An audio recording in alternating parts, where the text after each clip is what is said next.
Συνάδελφοι και συναδέλφισες, να που ανταμώσαμε στη ρόλο των καταπατημένων ακτών της κερδοφορίας, των τουριστικών ομίλων και των tour operators, της μαύρης αδήλωτης εργασίας, της βαθιάς εκμετάλλευσης των πυρόκλητων περιοχών, της χρέωσης των λαϊκών οικοκυριών από τα αναπτυξιακά σχέδια των κλιμάτων.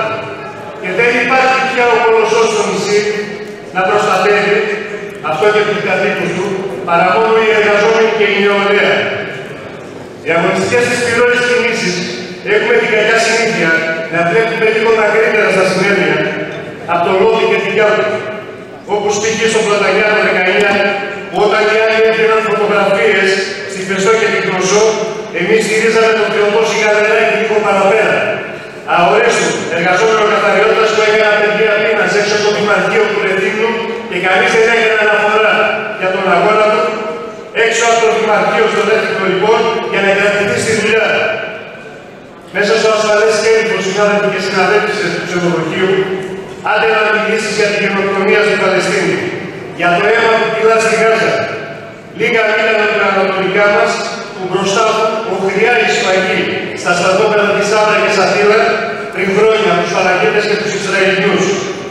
Αλλά αρκεί να δεις στη θάλασσα για να σκεφτείς πως τώρα που τη γη ξαναμοιράζουν, οι αστικές τάξεις χωρίζουν και φέρνουν θάνατο, ενώ οι λαοί ενώνουν και σβήνουν.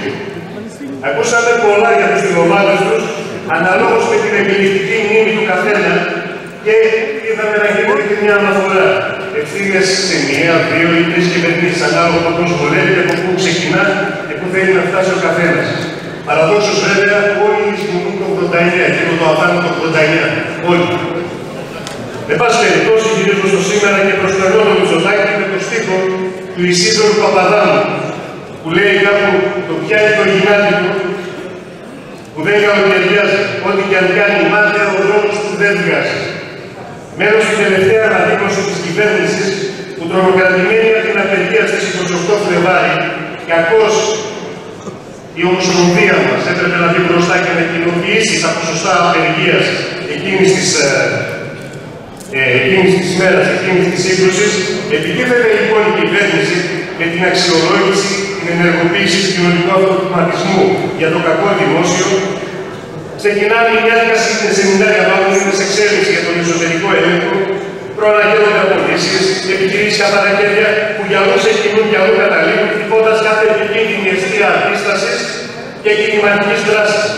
Με όλους τους άλλους, κοινοβουλευτικά πάντα, να τηρούν ησυχία σε εμάς και να περιμένουν στο φλάκι. Κάπως έτσι μας παίρνει σήμερα και τις προηγούμενες μέρες. Και από εδώ και πέρα, ένα μερίδιο από το επιτακτικό τεράστιο καθήκον να ανασυνταχθεί το εργατικό κίνημα. Πολύ κωδικοποιημένα, γιατί τα πολλολογία φτώχεια. Είμαστε ξεκάθαροι, αναπτυξιακές. Αποτελούν αιτία πολέμου. Στο ξεδίπλωμά τους πρέπει να κατεβάσουμε το γενικό. Αξιολόγηση. Άμεσα να στηριχθούν, να πολλαπλασιαστούν. Τα πρωτοβάθμια σωματεία πρέπει να προκήρυξαν απεργία από εκεί, αν και κάποιοι το ξέχασαν. Τα συντάρια την απόφαση, ονόματα να μην λένε, και κάλυψη όλων όσων δεν έχουν πει. Είχε στη Θεσσαλονίκη από τις 5 Δεκάτου και 24 κοινά κάλυπη. Στην πραγματικότητα, τα ποσοστά μας ήταν μεγάλα και αμετάκλητα εδώ και πολύ καιρό. Και δεν είναι μόνο αυτή που πολιτικά, ιδεολογικά, ηθικά ήταν απέναντι στην αξιολόγηση της αποφύγης. Ήταν και όσοι δεν έχουν σχέση εργασία, δεν έχουν καθημερινή σχέση με τον υπολογιστή κτλ. Άρα τα ποσοστά είναι υψηλά ακόμα και σήμερα. Αμετάκλητα λοιπόν εδώ και πολύ καιρό και πλάκα όταν δεν μας ήσαν οι εργαζόμενοι στους Δήμους στην πολιτική επιστράτευση του 86 που κατέβηκε τα νέα.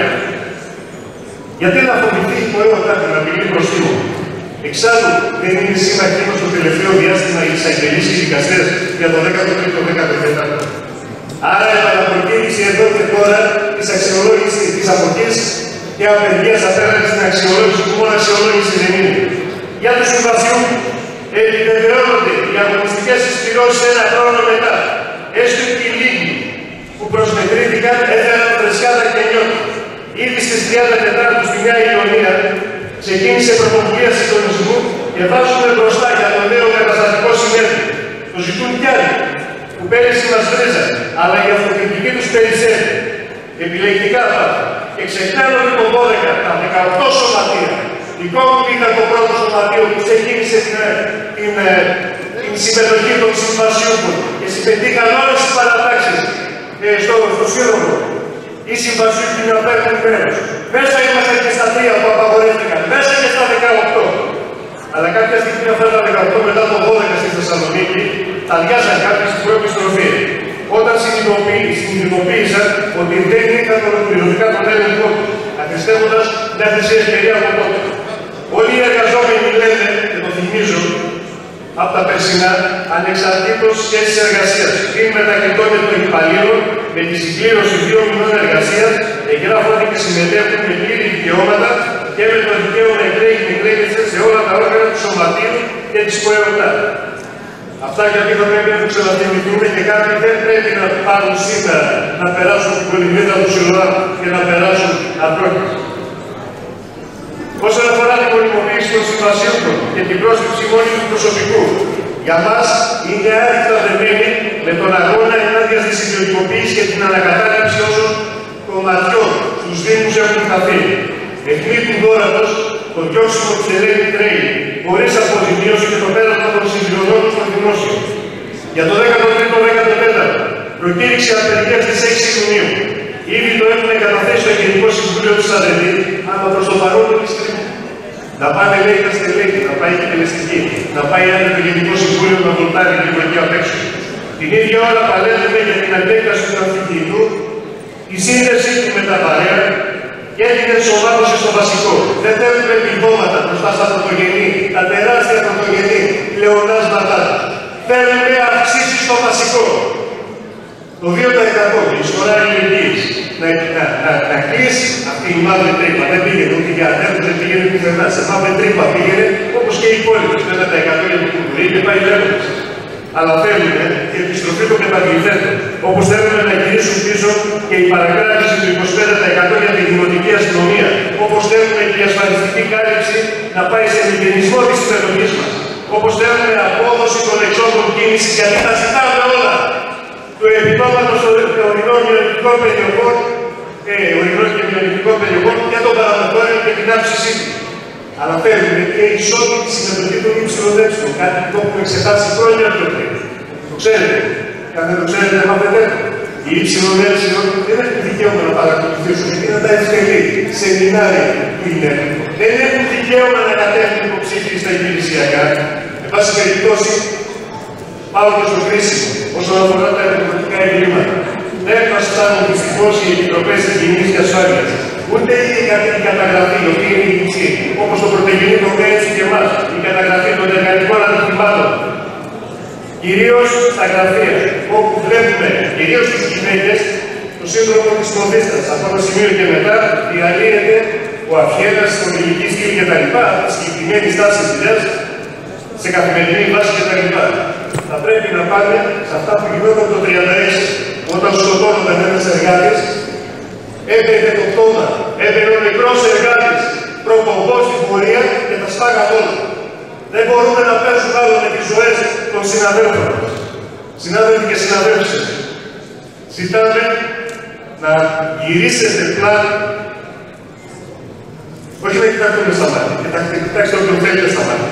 Να γυρίσετε την πλάτη σε όσους εμποδίζουν να ενωθούν τα ποτάμια της λαϊκής οργής και έχουν κάμωσους εδώ μέσα, σε ένα κοινό πανεργατικό μέτωπο ρήξης και ανατροπής της κυβερνητικής πολιτικής. Αυτούς που είναι ο συνδικαλιστικός βραχίωνας της κυβέρνησης του κεφαλαίου και της Ευρωπαϊκής Ένωσης. Ζητάμε να γυρίσετε την πλάτη και σε αυτούς που δεν κλείνουν μόνο κόντρα στις διαθέσεις του κόσμου, αλλά αρκούνται σε αγώνες αυτής διαμαρτυρίας, κάποιες αποσπασματικές 24ωρες απεργίες, που δεν συμμετέχουν όλοι, χωρίς σχέδιο ενοποίησης και συμπόρευση των αγωνιστικών μετώπων, χωρίς κλιμάκωση και ουσιαστική αναμέτρηση που θα ενίσχυε την αυτοπεποίθηση των αγόμενων εργαζόμενων και της νεολαίας, που θα μπορούσε να αποσπάσει νίκες και θα δίνει ανάταση και κάψιμο στο εργατικό και λαϊκό κίνημα. Εμείς ξέρουμε πού βρίσκονται οι πραγματικές δυνάμεις για να πάνε τα πράγματα μπροστά, για να πάνε αλλιώς. Είναι στο εργατικό κίνημα και στην νεολαία. Είναι στους γιατρούς και τους νοσηλευτές όλο το προηγούμενο διάστημα. διαλύσανε όλες τις σκέψεις και τα fake news του Υπουργείου. Είμαστε με τους δασκάλους και τους καθηγητές που όλο αυτό το διάστημα απλόχερα διδάσκουν αξιοπρέπεια και αλληλεγγύη και στους μαθητές τους και στους συναδέλφους και σε όλη την κοινωνία.